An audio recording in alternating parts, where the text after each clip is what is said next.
Brought to you by Agilus Diagnostics. Health test की बात आती है तो मैं भरोसा करता हूँ India largest diagnostics company Agilus Diagnostics. खुद को टेस्ट करते रहो।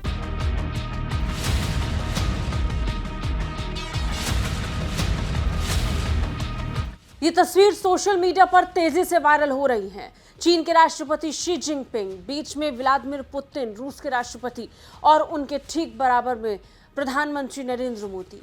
भारत के प्रधानमंत्री का चीन के राष्ट्रपति के साथ आना और पुतिन का बीच में खड़ा होना, कई तरीके से इसके मायने निकाले जा रहे हैं।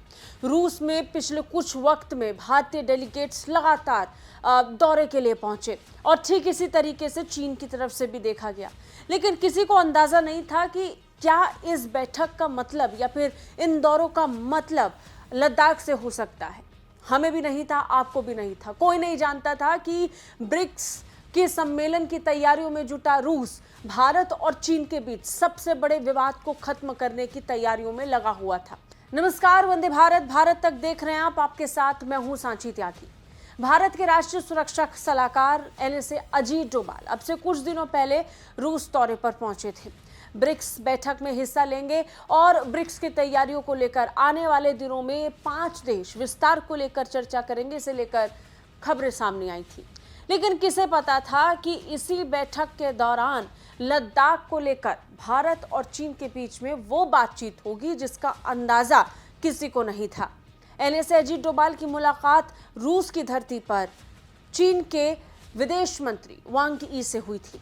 जब चीनी विदेश मंत्री वांग यी के साथ राष्ट्रीय सुरक्षा सलाहकार अजीत डोभाल की मुलाकात हो रही थी, उस वक्त तक भी अंदाजा किसी को नहीं था कि लद्दाख का मामला सुलझाने की तैयारी हो रही है।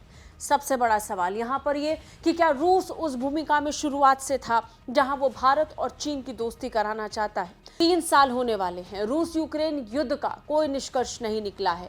युद्ध कौन जीत रहा है, ये युद्ध खत्म कब होगा, ये कोई नहीं जानता। लेकिन एक बात है जो विश्व भर में चीख चीख कर कही जा रही है कि वर्ल्ड ऑर्डर बदल रहा है। सुपर पावर्स की संख्या भी बढ़ी है और वर्ल्ड ऑर्डर में यूरोपीय देश और पश्चिमी देशों को तगड़ा झटका लगा है। एक बार फिर एशिया की भूमिका दुनिया में सबसे बड़ी बन रही है, लेकिन ये बात स्वीकारने के लिए कितने लोग तैयार हैं? रूस ये बार बार कहता रहा, भारत ये कहता रहा, चीन ये कहता रहा, लेकिन ये भी सच है कि जब तक रूस, चाइना, भारत एक साथ नहीं आते ये संभव होता हुआ नहीं नजर आता। लेकिन अब ये मुमकिन हो पाया है। ऐसे में तब जब लद्दाख को लेकर विवाद सुलझ चुका है और ये बात तेजी से खबरों के रूप में सामने आ रही है कि अब धीरे धीरे सेनाएं अपनी भूमिकाओं को निभाएंगी और गलवान घाटी पर हुई झड़प के बाद लद्दाख में जो स्थिति बदली, वापस यथा स्थिति पर पहुंचा जाएगा। लेकिन सबसे गंभीर सवाल इससे क्या होगा? बार बार ये कहा जा रहा है कि जब चीन भारत के करीब आने की कोशिश कर रहा था और रूस इसमें भूमिका निभा रहा था, तो भारत ने ये निर्णय जब ले लिया है कि वो एक बार फिर से चीन के साथ अपने विवादों को खत्म करेगा, तो थोड़ा सावधानी के साथ भारत को आगे बढ़ना चाहिए। एक्सपर्ट्स कह रहे हैं कि चीन के साथ जब हम सामान्य दौर की तरफ बढ़ रहे हैं तो आपको चीन की चालाकियों का अंदाजा जब पहले से है तो हर एक कदम फूंक फूंक के रखना चाहिए। अमेरिका को लगा कि भारत और चीन के बीच ये विवाद लंबा चलने वाला है, लेकिन रूसी राष्ट्रपति व्लादिमीर पुतिन को ये उम्मीद थी कि भारत और चीन इसका निपटारा जल्द से जल्द कर लेंगे और महज 5 साल में ये विवाद जल्द से जल्द खत्म हो गया। इसके कई कारण हो सकते हैं, चीन के निजी हित भी हो सकते हैं और भारत की पड़ोस में हो रहे घटनाक्रम भी एक बड़ी वजह हो सकती है कि एक्सपर्ट्स कह रहे हैं आपको चिंता करने की जरूरत है। पाकिस्तान आपका दुश्मन है, बांग्लादेश में सरकार बदल चुकी है, म्यांमार में स्थिति तनावपूर्ण है, श्रीलंका में बड़े स्तर पर चीन ने वहां की इकोनॉमी को प्रभावित किया है और इसी तरीके के घटनाक्रम हम भारत के आसपास होते हुए देख पा रहे हैं। जब बढ़ती स्थिति इस बात की तरफ संकेत दे रही है कि तनाव आने वाले दिनों में और बढ़ेगा, तो पुतिन की यहाँ भूमिका बहुत दिलचस्प नजर आती है। पुतिन लंबे वक्त से भारत और चीन के बीच एक ब्रिज की भूमिका निभाने की कोशिश कर रहे थे और आने वाली बैठक चीन और भारत के करीब होने की और तस्वीर क्लियर कर रही है, तो पिछली तस्वीरें धीरे धीरे साफ होती दिखाई पड़ रही हैं। आपको लिए चलेंगे 3 महीने पहले।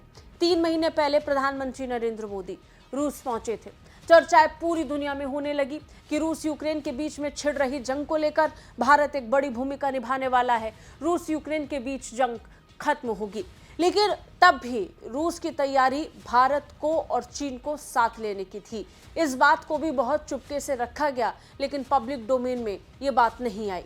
इसके बाद NSA अजीत डोभाल पहुंचते हैं रूस, तब भी पब्लिक डोमेन में इसे लेकर खुलकर कोई बातचीत नहीं आई कि जब वांग यी और NSA अजीत डोभाल मिल रहे हैं तो क्या बातचीत सिर्फ और सिर्फ ब्रिक्स को लेकर हो रही है या फिर लद्दाख को लेकर के भी विवाद सुलझाने पर बात हो रही है।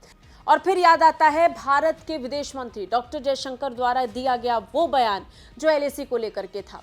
शुरुआत में लोगों को लगा कि भारत और चीन के बीच में विवाद 75% सुलझ गया है, लेकिन जयशंकर ने दोबारा एक इंटरव्यू के दौरान इसे बहुत साफ करते हुए कहा कि हमने जब कहा कि भारत और चीन के बीच विवाद सुलझ चुका है तो उनका मतलब LAC पर विवाद को लेकर के था, यानी लद्दाख में 2020 की स्थिति को लेकर जयशंकर ये बयान दे रहे थे।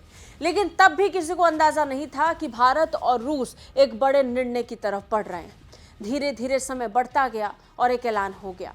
ऐलान हुआ कि लद्दाख पर एक फाइनल कंक्लूजन भारत और चीन ने निकाल लिया है। और फिर चीन ने भी इस खबर को पक्का कर दिया। चीन के खबर पक्का करने के साथ ही एक डिनर का आयोजन होता है, जिसका आयोजन व्लादिमीर पुतिन ने किया था। और बीच में खड़े होकर पुतिन ने ये मैसेज पूरी दुनिया को दे दिया कि इस नई दोस्ती और साझेदारी की जो नींव है वो रूस है। लेकिन अब ये नींव किसी और को डरा रहा है कि भारत को लेकर अमेरिका ने जो पत्ते बिछाए थे क्या वो बिखर जाएंगे। आपको क्या लगता है? कमेंट करके हमें जरूर बताइए। जय हिंद।